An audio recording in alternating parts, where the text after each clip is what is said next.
Que la paix du Christ soit avec vous, chers amis. Bienvenue et merci de partager ce temps de méditation avec nous. Et la question que nous nous posons est celle de savoir, peut-on être un enfant de Dieu? Peut-on appartenir à la famille des dieux si on ne connaît pas sa parole, si on ne garde pas sa parole et si on ne la met pas en pratique? Pour répondre à la question, lisons d'abord ce passage de l'évangile de Jean, chapitre 1er, verset 1er. Au commencement était la parole, et la parole était avec Dieu, et la parole était Dieu. Ça veut dire, mon frère, ma soeur, que la Bible, c'est vrai que c'est un livre, mais tout ce qui est écrit dedans, c'est la parole de Dieu. C'est la pensée de Dieu. C'est la volonté de Dieu. C'est le plan de Dieu pour l'humanité, le plan de Dieu pour votre vie, pour ma vie. Et cette parole, c'est Dieu lui-même. Donc, lorsque vous la lisez, lorsque vous la méditez, eh bien, vous êtes en train d'écouter Dieu. Vous êtes en train de parler avec Dieu. Vous êtes dans sa présence. Le verset 12e renchérit en disant, du même chapitre 1er de l'évangile selon Jean, « Mais à tous ceux qui l'ont reçu, à ceux qui croient en son nom, elle a donné le pouvoir de devenir enfants de Dieu. » Alléluia. Donc, ce matin, nous voulons mettre l'accent sur le fait que tous ceux qui lisent la parole de Dieu, le fait que tous ceux qui croient en la parole de Dieu, le fait que d'accepter cette parole de Dieu, qui veut dire accepter Dieu lui-même, ça nous donne un pouvoir, un grand pouvoir, le pouvoir de devenir enfant de Dieu, le pouvoir de devenir fils de Dieu, le pouvoir d'entrer dans la famille de Dieu. Voilà pourquoi nous disons tous les hommes de la terre, c'est des créatures de Dieu, mais seuls ceux qui ont lu cette parole, seuls ceux qui ont cru en cette parole ont reçu le pouvoir de devenir enfants de Dieu et ils sont fils de Dieu. Et d'ailleurs, Jésus lui-même le confirme. Lorsque nous lisons Luc chapitre 8, verset 28, c'est le jour où Jésus, à 12 ans, arrive au temple, commence à discuter avec les prêtres, Marie, Joseph et ses frères qui le cherchaient partout, sont venus le retrouver. Les gens ont dit à Jésus, mais ton père, ta mère et tes frères sont dehors, ils te cherchent partout. Écoutez sa réponse. Il dit, ma mère et mes frères, ce sont ceux qui écoutent la parole de Dieu et qui la mettent en pratique. Donc, mon frère, ma soeur, lorsque vous lisez cette parole de Dieu, lorsque vous recevez cette parole dans votre cœur, lorsque, je préfère dire nous, lorsque nous lisons, nous méditons cette parole, lorsque nous la gardons, lorsque nous la mettons en pratique, eh bien nous sommes membres de la famille de Dieu.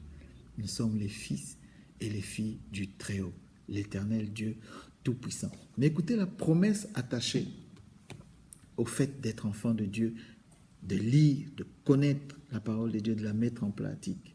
Nous lisons dans Josué au chapitre 1er verset 8 que ce livre de la loi ne s'éloigne point de ta bouche. Médite-le jour et nuit pour agir fidèlement selon tout ce qui est écrit. C'est alors que tu auras du succès dans tes entreprises, c'est alors que tu réussiras. Quelle belle promesse! Mais c'est ce que nous recherchons tous, non? Le monde aujourd'hui est un endroit dangereux pour y vivre, avec le terrorisme, avec toutes les perversions, le banditisme, le crime, les homosexualités, tout ce que vous connaissez, les guerres, les famines, les épidémies, toutes ces promesses d'ailleurs, pas les promesses, toutes ces prophéties, tous ces signes que le Seigneur avait annoncés pendant le temps de la fin. Eh bien, quand toutes ces choses arrivent, la parole dit que ce livre de la loi ne s'éloigne point de ta bouche. Médite-le jour et nuit pour agir fidèlement selon tout ce qui est écrit. C'est alors que tu auras du succès dans tes entreprises. C'est alors que tu réussiras. Comme pour dire, la clé pour vivre heureux, pour réussir dans ce monde tourmenté, pour surmonter toutes ces violences, vivre une vie en sécurité, pour vivre dans la paix avec soi-même, en harmonie, que ce soit dans son travail, que ce soit dans son pays, que ce soit dans sa famille, où que vous soyez sur la terre.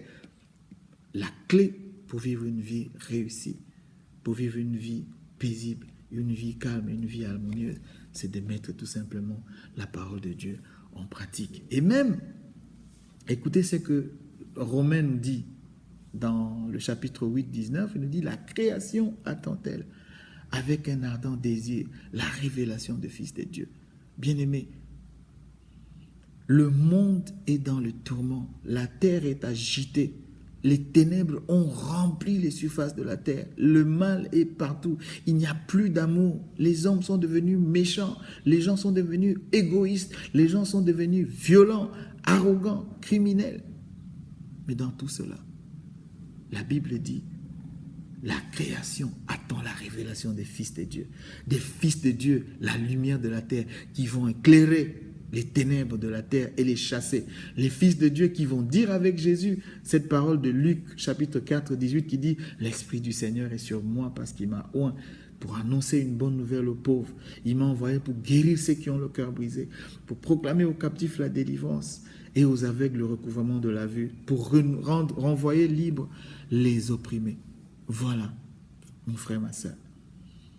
Voilà, la création attend la révélation de fils de Dieu qui vont se révéler avec puissance, avec autorité, pour chasser les ténèbres, pour guérir ceux qui ont le cœur brisé, les cœurs brisés par des déceptions, les cœurs brisés, Seigneur, par des désillusions, par des tourments, par des maladies, par des persécutions.